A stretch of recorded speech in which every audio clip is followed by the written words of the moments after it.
Breaking news. పసిరి ప్రియులకు బంగారం ధరలు బిగ్ షాక్ ఇచ్చాయి. బులియన్ మార్కెట్లో 10 రోజులుగా తగ్గుతూ వస్తున్న బంగారం ధరలు ఒక్కసారిగా పెరిగాయి.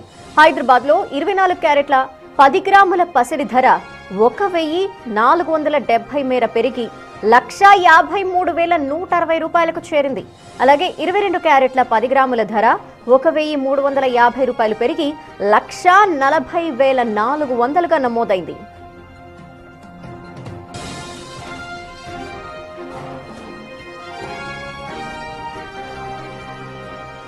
పెళ్లిల సీజన్ కాకపోయినప్పటికీ అంతర్జాతీయ మార్కెట్లో చోటు చేసుకున్న పరిణామాలు, డాలర్తో రూపాయి మారకం విలువలో మార్పుల వల్ల దేశీయంగా బంగారం ధరలు గణనీయంగా పెరుగుతున్నట్టు నిపుణులు తెలిపారు.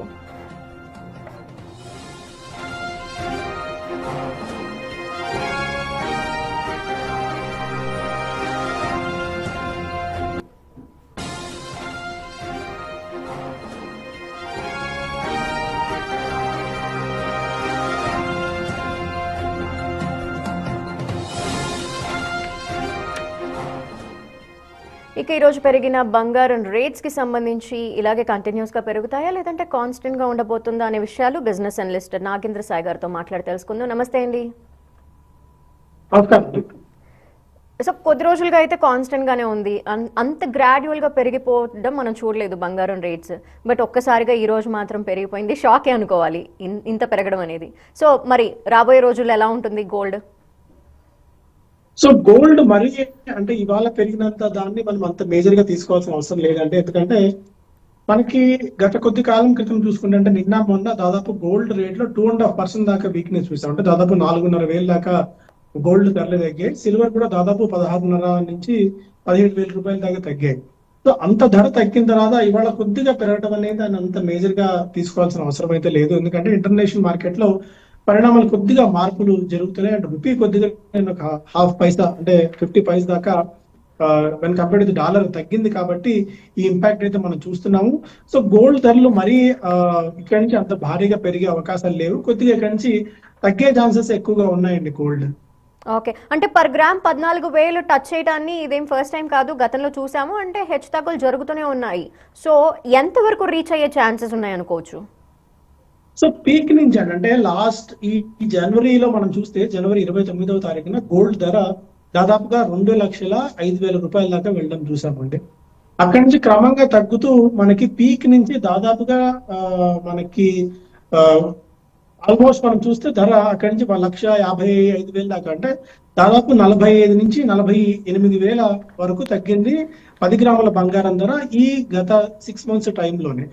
సో ఇక్కడ నుంచి ఎంతవరకు తగ్గుతుందంటే ఇప్పుడు యాజ్ ఆఫ్ నో ఉన్న ధరను బట్టి చూస్తే మనకి 24 క్యారెట్ ధర మేబీ 1,35,000 రూపాయల దాకా వచ్చే ఛాన్సెస్ కనిపిస్తున్నాయండి. అంటే ఇక్కడ నుంచి ఒక 5% దాకా మనకు తగ్గవచ్చు బంగారం ధరలు. ఎందుకంటే మనకి ఇంటర్నేషనల్ మార్కెట్ లో మీరు అన్నట్టు ఇంత ముందు వెన్ కంపేర్డ్ టు డాలర్ ఒకటి మనకి రూపీ వీక్ అవుతుంది. At the same time crypto currencies లో కూడా మనకు బిట్ కాయిన్ లాంటివి దాదాపు $60,000 దాకా దిగి వచ్చాయి. యుఎస్ లో ఏంటంటే ఒక అనిశ్చిత వాతావరణం నెలకొని ఉంది. యుఎస్ ఆర్థిక పరిస్థితి అంత గొప్పగా లేదు. దీంతో అక్కడ వడ్డీ రేట్లు పెరుగుతాయేమో నాకు భయాలు ఉన్నాయి. యుఎస్ లో కనుక వడ్డీ రేట్లు పెరిగినట్టయితే దాని ఎఫెక్ట్ బాండ్ ఈల్డ్స్ మీద ఉంటుంది. ఆ బాండ్ ఈల్డ్స్ కనుక పెరిగినట్టయితే నిధులన్నీ కూడా అటు గోల్డ్ సిల్వర్ నుంచి మళ్ళీ అటువైపుకి బాండ్స్ వైపు వెళ్ళే అవకాశం ఉంటుంది. అటువంటిప్పుడు మళ్ళీ గోల్డ్ లో డిమాండ్ ఉండదు. కాబట్టి కొద్దిగా గోల్డ్ లో మనం వీక్నెస్ చూస్తున్నాం. బట్ లాంగ్ రన్ లో ఖచ్చితంగా మీ పోర్ట్ఫోలియోస్ లో గోల్డ్ అండ్ సిల్వర్ లో పెట్టుబడులు ఖచ్చితంగా కొనసాగించండి. అంటే నరేంద్ర మోడీ గారు చెప్పారు గోల్డ్ ఇప్పుడు కొనుగోలు చేయకండి అని చెప్పి. బట్ ఇప్పుడున్న ఆర్థిక అనిశ్చితి నేపథ్యంలో ఫిజికల్ గోల్డ్ కొనకుండా అట్లీస్ట్ ఎక్స్చేంజ్ ట్రేడెడ్ ఫండ్స్ లో కానీ డిజిటల్ గోల్డ్ ఫండ్స్ లో కానీ మీరు కొద్దిగా ఇన్వెస్ట్ చేసుకున్నట్టయితే ఈ మార్కెట్ అనిశ్చిత సమయంలో మీరు కొద్దిగా లాభపడే అవకాశాలు ఉంటాయండి. అంటే లాంగ్ రన్ లో ఇన్వెస్టర్స్ కి ఎలాంటి ఛాన్సెస్ ఉంటాయంటారు ఇన్వెస్ట్ చేయడం వల్ల గోల్డ్ మీద? సో ఇప్పుడు ఏంటంటే అండి వరల్డ్ అంతా కూడా ఈ పోస్ట్ కరోనా తర్వాత రికవర్ అవ్వడానికి మనకి ఇంతకాలం పట్టింది.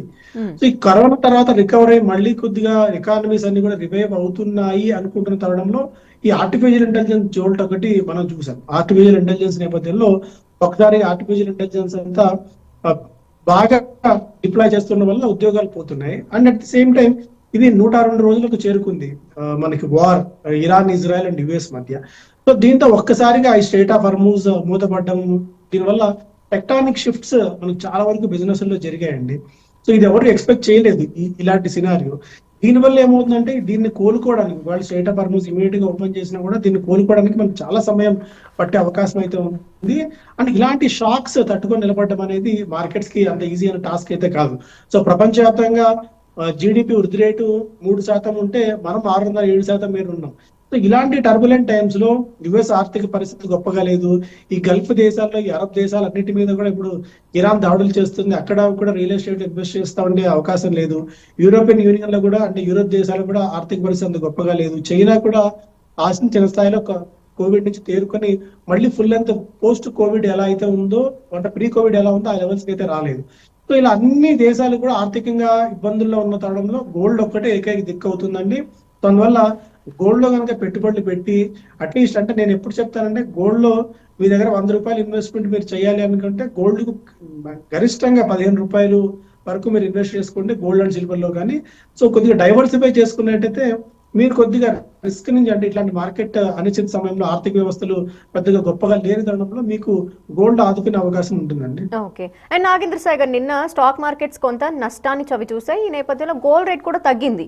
బట్ ఈ రోజు లాభాల బాట పట్టింది, స్టాక్ మార్కెట్స్ కొంత లాభాల్లో ఉన్నాయని వింటున్నాం. ఈ నేపథ్యంలో మళ్ళీ గోల్డ్ రేట్ పెరిగింది. అంటే ఇది స్టాక్ మార్కెట్స్ నష్టాల్లో ఉన్న టైంలో గోల్డ్ రేట్స్ తగ్గడం అనేది కామనా? దీన్ని ఎలా అర్థం చేసుకోవాలి? అంటే దానికి దీనికి మనం రెండు కంపేర్ చేయలేమండి. సో మనకేంటంటే నిన్న ఇంటర్నేషనల్ మార్కెట్స్ లో మనం చూస్తే జపాన్ ఇండెక్స్ ఏకంగా 4% నష్టపోయింది. మనకి సౌత్ కొరియా కాస్పీ దాదాపు 8% మీద నష్టపోయింది. ఆ ఇతర ఎమర్జింగ్ ఏషియన్ మార్కెట్స్ తో పోలిస్తే మన మార్కెట్స్ అంత పెద్దగా రియాక్ట్ అయితే కాలేదు, నష్టపోయాయి కొద్దిగా. కానీ బట్ ఏంటంటే మనకు చాలా నెంబర్స్ పాజిటివ్ గా ఉన్నాయి. అంటే జీడిపి నెంబర్స్ మనకి 7% పైగా వృద్ధి రేటు నమోదు చేస్తాం. అంటే ఇలాంటి కష్టకాలంలో కూడా ప్రపంచంలో ఏ దేశం కూడా 7% పైగా వృద్ధి రేటు నమోదు చేసిన దాఖలాలు ఇప్పుడు పరిస్థితుల్లో లేవు. అలాంటి టైంలో మనం 7% పైగా వృద్ధి రేటు నమోదు చేశాం జీడిపి నంబర్స్ లో. అది and Reserve Bank of India rupee పతనాన్ని అడ్డుకోవడానికి ఎవరైతే ఫారిన్ పోర్ట్ఫోలియో ఇన్వెస్టర్స్ మన మార్కెట్స్ లో గవర్నమెంట్ సెక్యూరిటీస్ లో ఇన్వెస్ట్ చేస్తారో వాళ్ళ మీద లాంగ్ టర్మ్ క్యాపిటల్ గెయిన్స్ ను కూడా తీసివేయాలని చెప్పి ఆలోచిస్తాం. సో వీటన్నిటి వల్ల కొద్దిగా నిన్న మన మార్కెట్స్ అంతగా కరెక్ట్ అవ్వలేదు. సో ప్రపంచవ్యాప్తంగా మార్కెట్స్ నేపథ్యంలో నిన్న మన మార్కెట్స్ కూడా కొద్దిగా పడ్డాయి. కానీ ఇవాళ ఏంటంటే గోల్డ్ ఓవర్ ఏషియన్ మార్కెట్స్ లో కొద్దిగా రికవరీ కనిపించింది. అండ్ ఇరాన్ కూడా ఇజ్రాయెల్ మేబీ కొద్దిగా ఈ వార్ ని తగ్గిస్తాము, కొద్దిగా దుందుడుకు చర్యలు తగ్గిస్తామని చెప్పిన తరుణంలో కొద్దిగా క్రూడ్ ఆయిల్ తగ్గింది. ఆ క్రూడ్ ఆయిల్ తగ్గడం వల్ల మన మార్కెట్స్ కూడా కొద్దిగా లాభాలు చూస్తున్నాయి. కానీ డైరెక్ట్లీ మార్కెట్ పెరిగితే గోల్డ్ తగ్గుతుంది, ఆర్ఎల్స్ గోల్డ్ పెరిగితే మార్కెట్ తగ్గుతున్న సినారీ అయితే లేదండి. ఎందుకంటే రెండు డిఫరెంట్ ప్లాట్ఫామ్స్, రెండు డిఫరెంట్ ఇన్వెస్ట్మెంట్ అవెన్యూస్. ఓకే. అయితే గోల్డ్ కి ఆల్టర్నేట్ గా మాత్రం సిల్వర్ చేంజ్ అయింది. సో గోల్డ్ కొనలేని వాళ్ళు అట్లీస్ట్ సిల్వర్ అన్నా ఎంతో కొంత కొనుక్కుందాంలే అన్న ధోరణిలోకి వచ్చేసారు. సో ఇలాంటి టైంలో సిల్వర్ మీద కూడా ఇన్వెస్ట్మెంట్స్ బాగానే పెరిగాయి. సో గోల్డ్ పెరిగినంతగా సిల్వర్ కూడా ఇప్పుడు పెరిగింది అనుకోవాలా? గోల్డ్ ని మనం హెడ్జింగ్ మెకానిజం కింద చూస్తామండి. అంటే గోల్డ్ ఏంటంటే ఇలాంటి ఆర్థిక పరిస్థితులు గొప్పగా లేనప్పుడు చాలా మంది గోల్డ్ లో పెడతారు. ఎందుకంటే ఇప్పుడు కరెన్సీస్ బాగాలేవు, ఆర్థిక వ్యవస్థలు బాగాలేవు. ఇలాంటి సినారీలు ఏంటంటే గోల్డ్ నమ్ముకుంటే గోల్డ్ కి ఎప్పుడు దానికంటే ఇన్హెరిటెడ్ వాల్యూ ఒకటి ఉంటుంది. సో ఆ గోల్డ్ ఇన్హెరిటెడ్ వాల్యూ వల్ల ఇంతకాలం ఆ స్ట్రెంత్ ఉండేది. ఇప్పుడు ఏంటంటే సిల్వర్ కి ఏంటంటే ఇండస్ట్రియల్ డిమాండ్ ఉందండి. సిల్వర్ ఏంటంటే ఇప్పుడు మనకు మెడికల్ ఎక్విప్మెంట్స్ తయారీలో కానీ, బ్యాటరీ మేకింగ్, అంటే ఇప్పుడు ఎలక్ట్రిక్ వెహికల్స్ బాగా పెరుగుతున్న తరుణంలో బ్యాటరీస్ తయారీలో కానీ, సోలార్ ప్యానల్స్ మధ్య పేస్టింగ్ చేసే వాటిల్లో కానీ సో సిల్వర్ డిమాండ్ విపరీతంగా పెరిగింది. అంటే ఇండస్ట్రియల్ అవసరాలు బాగా పెరిగాయి. సో సిల్వర్ ఏంటంటే ఒక పాయింట్ ఆఫ్ టైంలో జనవరి 30 తారీఖున ఈ ఏడాది స్టార్టింగ్ లో జనవరి 30 తారీఖున దాదాపు 4,60,000 రూపాయల దాకా సిల్వర్ మనం వెళ్ళడం చూసాం, కేజీ సిల్వర్. సో అప్పుడు చాలా మంది విపరీతంగా ఎగబడి కొన్నారు. అప్పట్లో చాలా సార్లు సందర్భాలు చెప్పాం గోల్డ్ ఈ లెవెల్ దగ్గర ఇన్వెస్ట్మెంట్ కరెక్ట్ కాదు అని చెప్పి. బట్ చాలా మంది కొన్నారు, ఇరుక్కుపోయారు. అక్కడి నుంచి మనం చూసుకుంటే దాదాపు 2,50,000 రూపాయల దాకా అంటే 2,10,000 రూపాయల పీక్ నుంచి సిల్వర్ కరెక్ట్ అయిందండి. ఒకవేళ సిల్వర్ లో ఇన్వెస్ట్మెంట్ చేద్దాము అనుకుంటే మేబీ 2,20,000 నుంచి 2,40,000 దగ్గర సిల్వర్ ఏమైనా వస్తే ఇప్పుడు కొద్దిగా ఇన్వెస్ట్మెంట్ చేసుకునేందుకు సిల్వర్ ఒక మంచి ఆపర్చునిటీ ఇస్తుందండి. లాంగ్ రన్ లో సిల్వర్ కూడా మన గోల్డ్ తో పాటు, అంటే గోల్డ్ కి ఒక 70% వెయిటేజ్ ఇస్తే సిల్వర్ కి ఒక 30% వెయిటేజ్ ఇవ్వచ్చు. లేదంటే మన దగ్గర 100 రూపాయలు ఉంటే 65 రూపీస్ గోల్డ్ కొని 35 రూపీస్ సిల్వర్ కూడా కొనే స్కోప్ అయితే ఉంది. సిల్వర్ కూడా మనం ఇన్వెస్ట్మెంట్స్ మొదలు పెట్టుకోవచ్చు అండి. ఓకే. అంటే ఇప్పుడు పెళ్లిళ్ళ సీజన్ కూడా కాదు. ఒక్కసారిగా మరి గోల్డ్ పెరిగిపోవటం నేపథ్యంలో ఫిజికల్ గోల్డ్‌కి డిమాండ్ అనేది ఇప్పుడు తగ్గిందేమో అనిపిస్తోంది. మీకేమనిపిస్తోంది? According to the market. So ఇప్పుడు ఏంటంటే అండి, ప్రభుత్వం అనేక చర్యలు తీసుకుంది. మొన్న ఏంటంటే గోల్డ్ ని అంటే ఇంపోర్ట్స్ ని సాధ్యమైనంత వరకు తగ్గించాలి. ఇంపోర్ట్స్ ని తగ్గిస్తే రూపీ పతనం కొద్దిగా ఆగుతుంది అనేది ప్రభుత్వ ఆలోచన. హ్మ్. సో అందువల్ల ఏంటంటే ఈ గోల్డ్ ఇంపోర్ట్స్ మీద 15% మేర డ్యూటీ విధించింది. ఈ డ్యూటీ విధింపు వల్ల గోల్డ్ మన దగ్గర ఎక్స్పెన్సివ్ కొద్దిగా అవ్వడం చూసాం. So yeah! ఈ గోల్డ్ ఎక్స్పెన్సివ్ ఈ ధర ఈ 1,50,000 1,60,000 రూపాయల దగ్గర గోల్డ్ లో ఇన్వెస్ట్మెంట్ చేయడం వల్ల రిస్క్ అవుతుందనే ఉద్దేశంతో చాలా మంది ఇన్వెస్ట్మెంట్ కొద్దిగా దూరంగా ఉన్నారు. అండ్ మోడీ గారు పిలుపుని కూడా ఇచ్చారు కాబట్టి గోల్డ్ కొనడం తగ్గించండి అని. మేబీ అది కూడా ఇంపాక్ట్ ఉండవచ్చు.